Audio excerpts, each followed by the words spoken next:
यहाँ पर हम सेकंड एग्जांपल की तरफ अपने चलते हैं, दैट इज़ 9। अच्छा, इसके अंदर ना मैंने वेरिएबल्स जो हैं वो थोड़े से सेम रखे, by 4z bye 3x-1 y² z cube. ठीक है, ये मैंने थोड़ा सा ट्रिकी इसकी एग्जांपल चूज़ की थी ताकि आप लोगों को अच्छे तरीके से इसकी समझ आ सके। मैं पहले इसको क्वेश्चन फॉर्म में लिख लेती हूँ,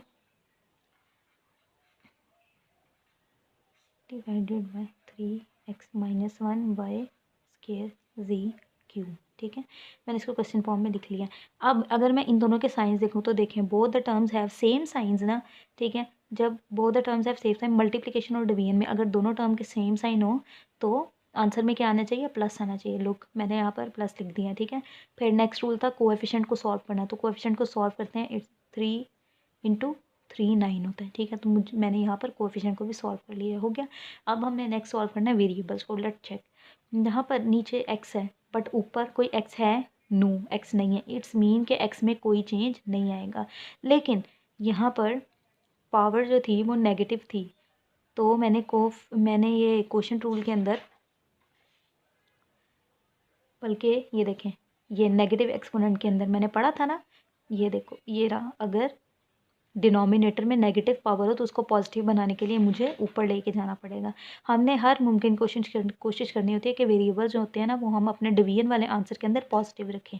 ठीक है, आंसर में हम डिवीजन के जो वेरिएबल्स हैं उनको पॉजिटिव रखें। तो मुझे इसको पॉजिटिव करने के लिए इसको रिवर्स करना पड़ेगा, ऊपर लेके जाना पड़ेगा। जब मैं इसको ऊपर लेके गई हूँ तो देखें इट विल बी +1।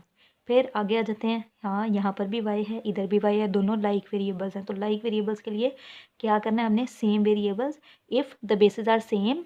डिवीजन में क्या होता है, उनकी जो पावर्स हैं वो आपस में लेस हो जाती हैं। ठीक है, तो ये देखें ऐसे ही करते हैं ना, 4 पर ग्रेटर पावर की तरफ मूव करते हैं। हमेशा हमने कहाँ मूव करना होता है, ग्रेटर पावर की तरफ मूव करना होता है।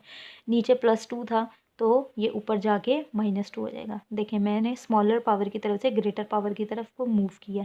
ठीक है, अब क्योंकि मैंने अभी आपको बताया ना कि हम अपने कोशिश करते हैं कि हम आंसर में अपनी पावर्स को पॉजिटिव रखें। ठीक है, तो अगर मैं इसको ऊपर से नीचे लेके आती तो 2 में से 4 हो तो जाता, लेकिन हमारा आंसर नेगेटिव में आना था, तो मुझे तो नेगेटिव आंसर नहीं चाहिए। अभी नेक्स्ट वाला देखते हैं। हमेशा स्मॉलर पावर से ग्रेटर पावर की तरफ मूव करना है। तो ग्रेटर पावर कहाँ है, नीचे है ना, z³ नीचे है। ठीक है, तो मुझे ये ऊपर z है, नीचे z1 है ऊपर और z3 है नीचे, तो मुझे इस z को नीचे मूव करना पड़ेगा इसको सॉल्व करने के लिए। तो जब same basis with different powers आपस में क्वोशंट रूल इसके ऊपर अप्लाई हो जाएगा और ये आपस में लेस हो जाएंगी। ठीक है, ये देखें, ये हमने इसको लेस कर लिया, तो हमारा आंसर क्या होगा, 3xy² डिवाइडेड बाय z। ये हमारा आंसर है। थर्ड एग्जाम्पल की तरफ अपने मूव करते हैं। ये भी हो गया ना, थर्ड एग्जाम्पल की तरफ मूव कर रहे हैं हम। 2x⁵ z क्यूब, इसको मैंने डिवाइड करना है 3x⁴ 1 z²। ठीक है, मैं इसको सबसे पहले क्वेश्चन फॉर्म में लिख लूँगी। जब मैं इसको क्वेश्चन फॉर्म में लिखूँगी,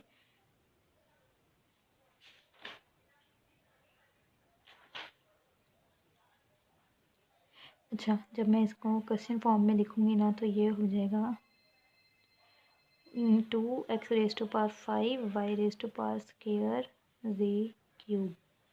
ठीक है, और ये डिवाइड होगा, किससे डिवाइड होगा, 3x⁴ y⁴ 1 z²। ठीक है, चलो अब हम इसको सॉल्व करते हैं। अब सॉल्व करने के लिए हमने डिवीजन रूल्स पढ़े थे। डिवीजन रूल्स में हमने सबसे पहले क्या पढ़ा था कि साइन रूल अप्लाई होगा। हम इसके ऊपर साइन रूल अप्लाई करते हैं। देखें, both terms have positive science, both terms have same science, तो आंसर में भी हमारा पॉजिटिव ही आएगा, प्लस ही आएगा। फिर नेक्स्ट कोएफिशिएंट को आपस में सॉल्व करते हैं। देखते हैं क्या 2 और 3 आपस में सॉल्व हो सकते हैं, नो। 2 और 3 किसी भी टेबल में एक साथ नहीं आते, तो 2 और 3 सॉल्व नहीं होंगे, तो 2 भी वैसे ही रहेगा, 3 भी वैसे ही रहेगा। नेक्स्ट चलते हैं अपने वेरिएबल्स की तरफ। वेरिएबल्स के लिए हमने क्या पढ़ा था, वेरिएबल्स के लिए हमने कोएफिशिएंट रूल पढ़े थे। कोएफिशिएंट रूल की तरफ क्या था कि हमने कोएफिशिएंट रूल में क्या था, same basis with different powers will minus each other, ठीक है ना। Same basis with different power will minus each other. और सेकेंडली हमने क्या इसलिए पढ़ा था कि हमने हमेशा ग्रेटर पावर की तरफ मूव करना है।